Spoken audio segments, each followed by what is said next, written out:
Kebangkitan Naga Perang Bab 4. Kejadian tak terduga. James sempat terkejut dan ketakutan melihat sorot mata tajam Randy. Namun, ia mengenyahkannya karena mengingat Randy hanyalah sampah di keluarga Huang. "Cindy, pakailah gaun pesta yang bagus agar bisa menarik perhatian naga perang," ucapnya sambil melirik mengejek ke arah Randy. "Ya, aku akan menjemputmu nanti." Setelahnya, James pun pergi ditemani oleh Vera yang mengantarkannya ke depan. Sikap wanita parubaya itu begitu hormat, berbeda jauh saat menghadapi menantunya. "Kamu harus mengendalikan emosimu, Ren, kalau mau masuk ke dalam bisnis Huang Industries, kamu harus bersikap tenang dan tidak gampang marah," diucap Cindy kala mereka berdua. "Aku tidak suka pandangan matanya yang mesum, yang melecehkanmu, Cin." "Tenang saja, aku bisa menjaga diri." "Oh, iya, aku hendak beli gaun pesta yang pantas untuk aku pakai nanti saat bertemu naga perang. Apa kamu bisa menemaniku?" "Tentu saja.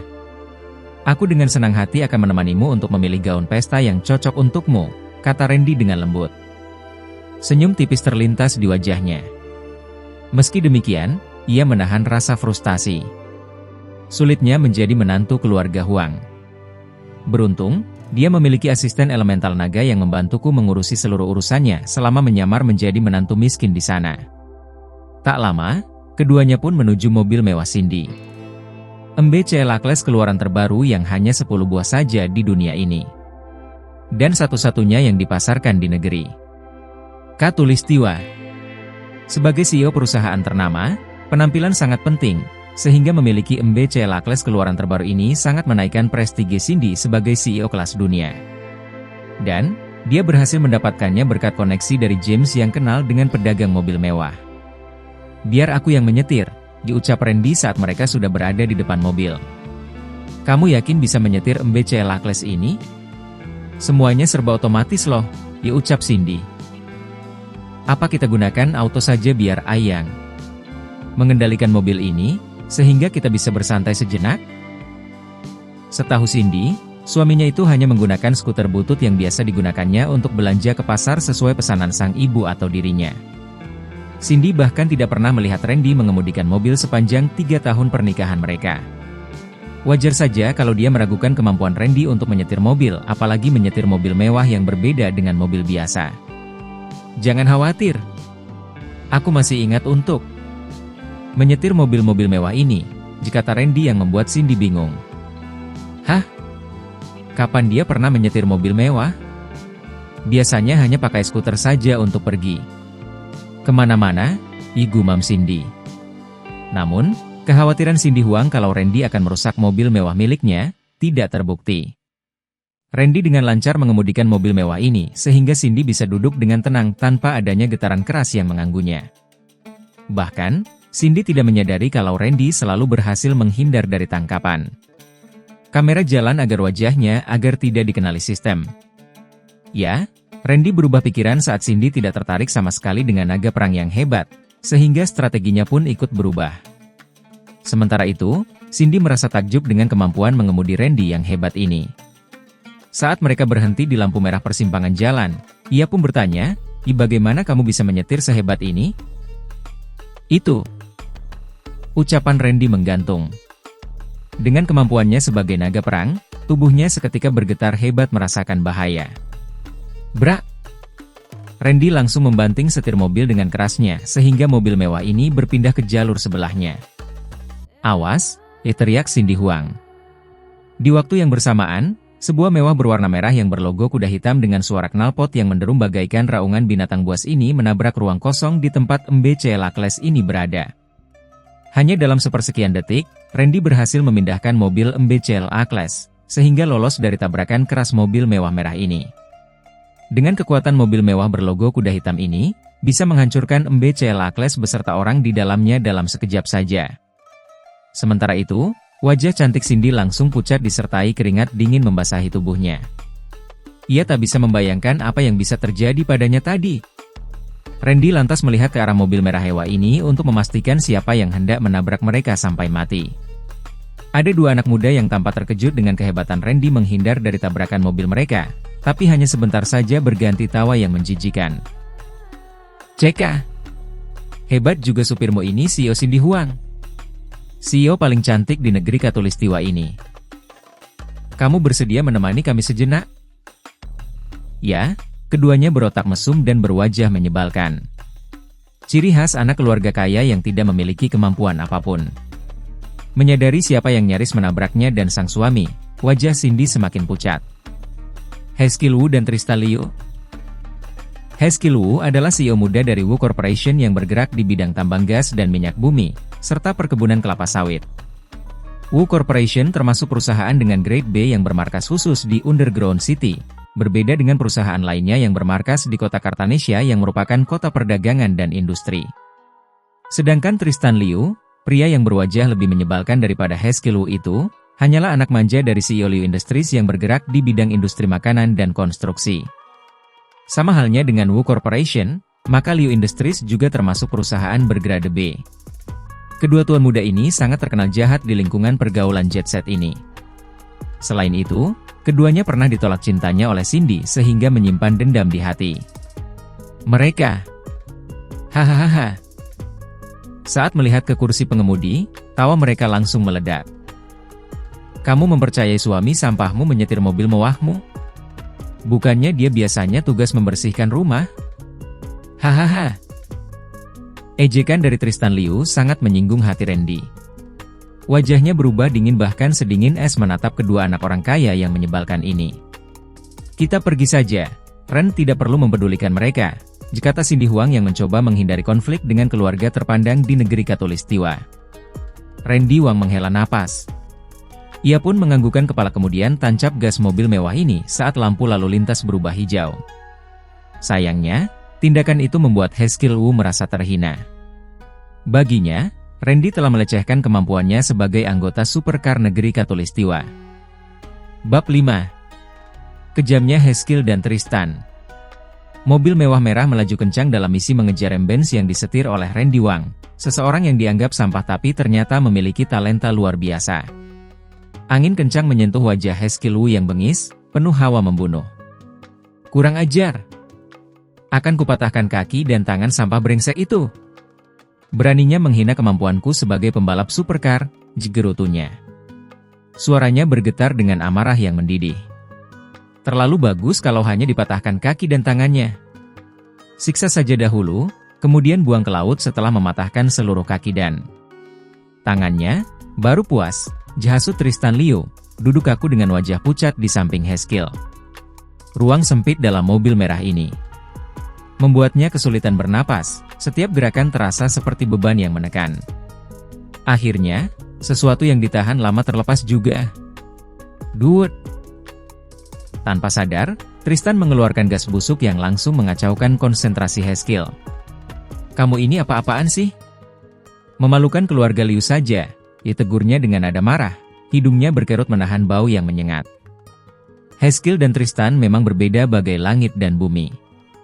Haskell, dengan pergaulan luas dalam supercar community, seringkali merasa superior. Sedangkan Tristan hanyalah anak kaya pemalas yang mengandalkan kekayaan orang tuanya karena terlalu dimanja oleh orang tuanya. Jadi, kekalahannya dari Randy, si bocah miskin yang hanya mengendarai skuter usang, menorehkan luka dalam di hatinya. Akan kubunuh bocah miskin tak berguna itu, tekadnya, tatapan matanya penuh dendam. Haskell menambah kecepatan, mesin mobilnya meraung memecah kesunyian malam, semakin mendekati Benz di depannya. Hebat juga manusia sampah itu. Belajar di mana dia kemampuan mengemudi sehebat itu, ibatin Haskell, sekejap kekaguman menyelinap di antara amarahnya. Bayangan jika Randy adalah CEO kaya dan berpengaruh, mungkin bisa jadi sahabat hebat. Tapi sayangnya, Randy adalah pesaing utama untuk mendapatkan Cindy, selain James. Bisa berhenti sebentar? Perutku mulas dan kepalaku pusing, ucap Tristan, wajahnya kini seperti kertas putih, pucat pasi. Wajah Haskell berubah kesal melihat Tristan yang lemah. Aku tidak bisa berhenti.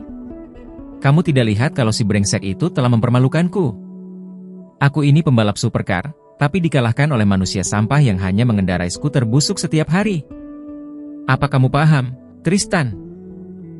Tristan yang biasanya ditakuti di kalangan jet set, kini terdiam tak berdaya oleh kemarahan Haskell. Dia menggertakkan giginya, amarahnya tertuju pada Randy. Awas kau, Randy Wang, aku akan membuatmu sengsara seumur hidupmu. Batinnya, wajahnya mengerut penuh kebencian. Gara-gara manusia sampah itu, dia dimarahi habis-habisan oleh Haskell yang selama ini selalu sabar terhadap dirinya. Di sisi lain, Haskell menatap lurus ke depan. Matanya menyala dengan tekad membara. Di ujung jalan, suasana sangat sepi, hanya ada mereka dan jalan yang terbentang, pertarungan harga diri yang tak bisa dihindari. Angin panas yang itu seakan menjadi saksi bisu, menyaksikan kebencian yang berkobar dalam dua hati yang dipenuhi dendam dan hasrat balas dendam. Kejar saja, Hes, aku juga ingin menghancurkan Randy Wang. Manusia sampah sepertinya tidak pantas hidup di dalam lingkaran pergaulan kita, teriak Tristan. Suaranya parau, penuh kebencian yang tak terpadamkan. Wajah Haskell pun berubah sumringah melihat sahabatnya ini telah kembali. Jangan khawatir, akan kuhancurkan hidupnya. Apalagi, naga perang telah kembali ke negeri Khatulistiwa ini. Jangan sampai manusia sampah itu merusak reputasiku sebagai CEO Wu Corporation. Aku ingin ayah bangga denganku kalau aku berhasil mendekati naga perang untuk kerjasama dengan perusahaan miliknya. Naga perang telah kembali. Suara Tristan agak gemetaran mendengar nama yang sangat melegenda di kalangan pebisnis dan dunia hitam negeri Khatulistiwa. Hahaha. Wajar saja kau gemetar mendengar nama naga perang. Dia adalah idolaku. Begitu hebatnya dia, sampai tak tertandingi oleh siapapun juga. Konon, 9 naga yang merupakan organisasi bisnis dan dunia hitam ini, tunduk terhadap naga perang, ibalas Haskell, kamu bayangkan, bisa mencium kaki salah satu dari 9 naga saja sudah hebat, apalagi bisa menarik perhatian naga perang. Semangat bertemu naga perang membuat kemampuan Haskell meningkat. Sebagai fans, ia tidak akan mencemari kesucian naga perang. Dan, ia berhasil menyusul Embens yang tadi sulit dikejar olehnya. Kamu lihat kekuatan naga perang. Hanya membayangkan bertemu dengannya saja membuat kemampuanku meningkat pesat. Bagaimana kalau aku sampai bisa bertemu dengannya? Seketika, moncong depan mobil mewah merahnya sudah semakin dekat dengan bemper belakang Embens putih yang disetir Randy. Tabrak saja, Hes, kata Tristan Liu yang mencoba menghasut Haskell untuk menghancurkan Randy bersama Cindy di dalam Embens ini. Haskell sudah melupakan bahwa Cindy yang disukainya, juga berada di dalam mobil mewah putih itu. Keinginan menunjukkan kehebatannya di hadapan naga perang nanti, membuatnya kalap dan memacu mobil merahnya semakin kencang untuk menabrak mobil putih milik Cindy dan menghancurkannya tanpa peduli nyawa di dalamnya. Brum! Suara raungan mesin semakin kencang seiring bagian depan mobil mewah merah milik Haskell siap menabrak bagian belakang mobil putih mewah milik Cindy. Lantas, bagaimana nasib Randy dan Cindy? Bab 6. Keahlian Randy. Cindy tak sengaja berteriak kala merasakan jantungnya berdegup kencang. Matanya melirik ke kaca spion melihat bayangan mobil mewah merah yang mendekat dengan kecepatan mengerikan. Randy, mereka semakin dekat. Apa yang harus kita lakukan? Paniknya. Tenang, Cindy. Aku akan mengatasinya. Suaranya tenang, namun ada ketegangan yang tak bisa disembunyikan. Dia menambah kecepatan, mencoba menghindar dari kejaran gila Haskell. Hal ini membuat Haskell, di dalam mobil mewahnya, merasakan adrenalin mengalir deras. Angin yang masuk melalui jendela yang sedikit terbuka membawa aroma laut yang asin. Namun, dia tidak peduli. Semangat bertemu naga perang dan keinginannya untuk menghancurkan Randy melebihi segalanya. Sementara itu, Tristan yang melihat ekspresi gila Haskell, merasa ketakutan sekaligus kagum. Lakukan, Hes. Tunjukkan padanya siapa yang berkuasa. Tak lama, mobil mewah merah ini mendekat, jaraknya hanya beberapa meter lagi. Haskell menyiapkan diri untuk benturan. Ini untuk naga perang, teriaknya. Suara mesinnya menderu seperti auman singa yang siap menerkam mangsa. Hanya saja, sebuah kilatan cahaya mendadak menerpa mata Haskell dari arah berlawanan. Sebuah truk besar muncul di tikungan, membunyikan klakson panjang dan keras. Tin! Hati-hati, teriak Tristan, panik. Sementara itu, Randy, dengan refleks luar biasa, membanting kemudi ke kiri, menghindari tabrakan dengan mobil Haskell. Mobilnya tergelincir sedikit di jalan basah, tapi dia berhasil mengendalikan kembali. Hanya saja, mobil Haskell yang sudah terlalu dekat, tidak sempat menghindar sepenuhnya dan menabrak bagian belakang truk besar. Brak! Suara benturan keras menggema di udara malam. Mobil mewah merah ini terhuyung dan berhenti. Bagian depannya hancur dan asap mulai keluar dari kap mesin. Haskell dan Tristan terdiam sejenak, terkejut dan panik. Randy! Di dalam mobilnya, Cindy menangis terisak, sementara Randy menenangkan dirinya, menyadari bahwa mereka selamat dari maut. Tenang, Cindy. Kita selamat, kamu bisa tenang sekarang. Kedua berandalan itu tidak akan mengejar kita lagi, diucapnya, mengusap rambut sang istri. Di sisi lain, Zakarian Wu, yang lebih dikenal sebagai Zack Wu, menatap layar televisi yang menampilkan berita tentang kembalinya naga perang. Taipan muda yang akan menguasai kota Carthanesia dan Underground City di Khatulistiwa, sungguh mengusik rasa penasarannya. Dulu, melalui salah satu elemental naganya, Catherine Chow, perusahaannya ditolong. Jadi, Zack Wu merasa berhutang budi kepada naga perang, yang menghilang setelah membantu memajukan perusahaannya. Malam ini adalah kesempatan untuk berterima kasih langsung kepada naga perang sekaligus memohon bantuannya sekali lagi. Sambil menyimak berita tersebut, tangannya juga sibuk menggulir layar ponsel termahal edisi khusus berlapis emas, salah satu dari 5 buah yang ada di negeri Khatulistiwa. Zack berencana memberikan ponsel serupa kepada naga perang sebagai bentuk penghormatan dan terima kasih karena telah menolongnya dari kebangkrutan di masa lalu. Naga perang adalah harapan terakhirnya untuk menyuntikkan dana ke Wu Corporation, yang sedang mengalami krisis keuangan akibat nilai saham yang anjlok. Perusahaannya terancam turun ke grade C jika tidak segera mendapatkan suntikan dana dari grup pemodal 9 naga sakti yang dipimpin oleh naga perang atau dari Serikat Dagang dan Industri Khatulistiwa. Untuk itu, Zack harus memastikan segala sesuatunya siap di Underground City agar tidak ada kesalahan saat menyambut kembalinya naga perang. Namun, ponsel emasnya berdering, menampilkan nama Haskell Wu, anak kesayangannya. Ayah, aku sudah dipermalukan oleh orang miskin sampai mobilku hancur. Terdengar suara Haskell dengan nada marah dan frustasi. Dek! Siapa yang berani mempermalukan keluarga Wu akan menerima akibatnya. Ayah akan memeriksa kamera lalu lintas untuk melihat siapa yang telah berani mempermalukan kita. Teriak Zack, marah. Terima kasih, Ayah. Mobilnya embens putih. Semoga ayah bisa mematahkan kedua kaki dan tangan si brengsek itu, kata Haskell dengan nada penuh dendam sebelum ayahnya mematikan ponsel emasnya. Rian, segera periksa kamera lalu lintas untuk menemukan pemuda brengsek yang mengendarai embens putih yang telah berani mempermalukan putraku, diperintah Zack Wu kepada asistennya. Sebagai sosok berpengaruh di Underground City, Zack Wu tidak akan kesulitan mengakses rekaman kamera lalu lintas yang memantau setiap kendaraan yang melintasi jalan-jalan besar di Khatulistiwa. Tak butuh waktu lama, Rian pun kembali dengan wajah pucat pasi. Dia tahu bagaimana kekejaman Zack Wu terhadap bawahannya yang gagal melaksanakan tugas. Maaf, Tuan Wu, tidak satu pun kamera lalu lintas berhasil memotret mobil embens putih yang menghancurkan mobil Tuan Muda, apalagi wajah pengemudinya, kata Rian dengan suara gemetar. Bagaimana mungkin mobil yang melaju kencang tidak bisa dipotret oleh kamera lalu lintas? Apa gunanya kamera itu dipasang? Apakah kamu yang tidak becus bekerja? Zack Wu bertanya dengan wajah yang penuh kemarahan. Ada teknik blind spot untuk menghindari kamera lalu lintas, Tuan Wu. Sepertinya pengemudi mobil ini sangat terampil, mampu menyembunyikan mobilnya di antara kendaraan lain, hanya pilot pesawat tempur yang mampu melakukan teknik seperti ini untuk mengelabui musuh.